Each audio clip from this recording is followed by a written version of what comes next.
বসে আছি।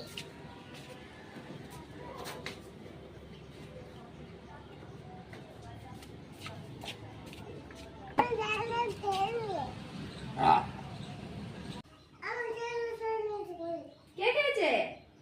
বাবা। পাপা তোমার জেলি খেয়ে নিয়েছে? হ্যাঁ। দাঁড়াও, পাপাকে আমরা মজা দেখাবো, ঠিক আছে? হ্যাঁ। দাঁড়াও, তুমি এখানে দাঁড়াও।